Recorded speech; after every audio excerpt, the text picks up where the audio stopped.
Okay, listen to this quote. Losing faith is worse than losing your life. Doubt is the realm of demons. That is an incredibly stark, dramatic ultimatum, right? Imagine being told that your actual physical survival is secondary to your absolute unwavering belief. Well, that is exactly the premise we're exploring today. Welcome back to The Explainer. Today, we're analyzing a highly uncompromising piece of theology. We're zooming in specifically on Chapter 7 of Ryuho Okawa's foundational text, The Rebirth of Buddha. We'll be taking a neutral look at its core argument, which is the absolute necessity of faith in the fundamental Buddha, and how that ties directly into creating a literal utopia on Earth. And the structure of this argument is just a fascinating journey.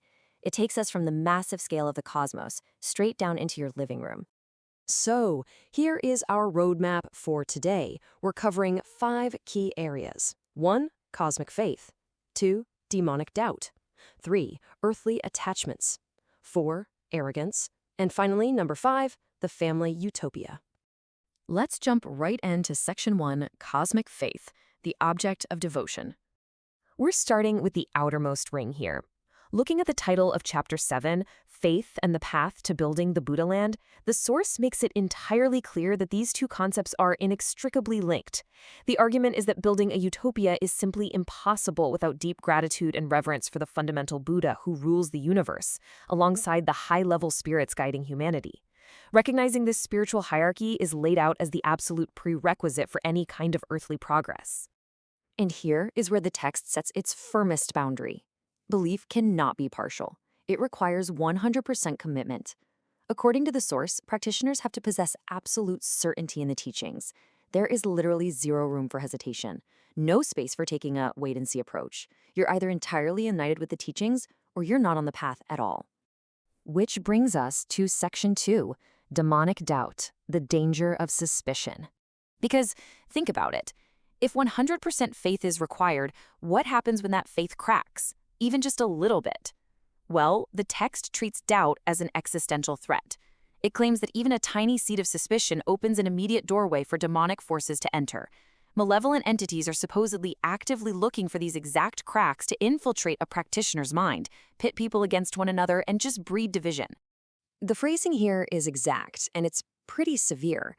Doubt is the mind of demons. The text asserts that true spiritual inquiry is never rooted in suspicion or fear.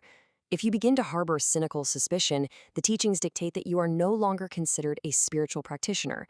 You've completely stepped off the path and breached the demonic realm. Moving along to Section 3, Earthly Attachments, Prioritizing the Eternal. So you might be wondering, if absolute cosmic faith is mandatory, how does a believer navigate everyday human desires?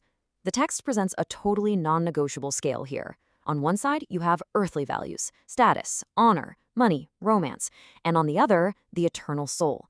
The mandate is strict.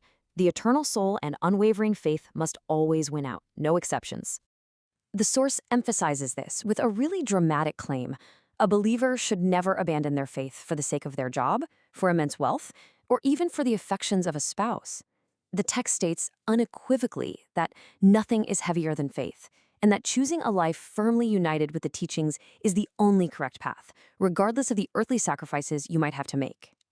Next up is Section 4, Arrogance, the ultimate enemy.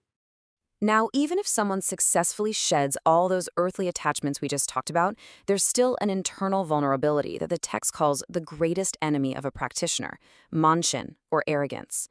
The source warns that you could serve faithfully for 40 years, but if arrogance takes hold in your final year, your training is completely ruined. It's portrayed as the ultimate spiritual saboteur, capable of reducing decades of discipline to absolutely nothing in a single night. The prescribed antidote to this poison? Constant humility. The text urges readers to actively recognize their own immaturity and their smallness in the universe. To defeat arrogance, the source says a practitioner must continue walking the path with a heart overflowing with gratitude, staying humble no matter how advanced their training might seem to be. And finally, Section 5, the family utopia, starting at home. Okay, so up until now, we've been dealing with massive cosmic stakes, right? Demonic realms, destroying the ego, the eternal soul. But right here, the text makes a deeply grounded, surprising pivot. Building the Buddha land, a true utopia on Earth, is not fundamentally about grand global politics. The first vital step actually begins right at the kitchen table, within the four walls of the family home. The logic used here is incredibly pragmatic. A vast nation of 100 million people is ultimately just a collection of tiny individual units. Therefore, the argument goes, if you want to change society, you have to start by raising children with love and Buddhist truth. The entire foundation of a new world is built on creating harmonious households of 4 or 5 people at a time.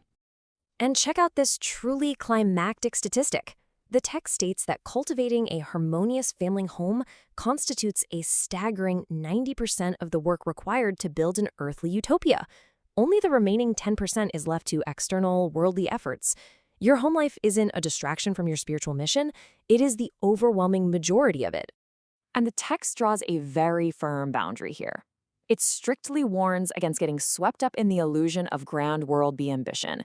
If you neglect your spouse or your kids under the guise of saving the world or performing important external work, the source states that you completely disqualify yourself as a practitioner.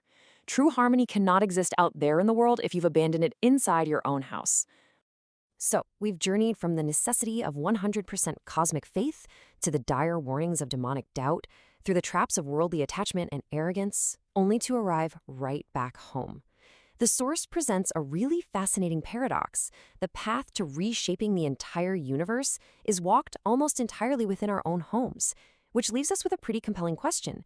If building a worldly utopia truly requires prioritizing the eternal over the earthly, is the ultimate spiritual test simply how we treat our own families behind closed doors? It's a profound thought to take away from this explainer, and one that completely reframes the concept of spiritual duty.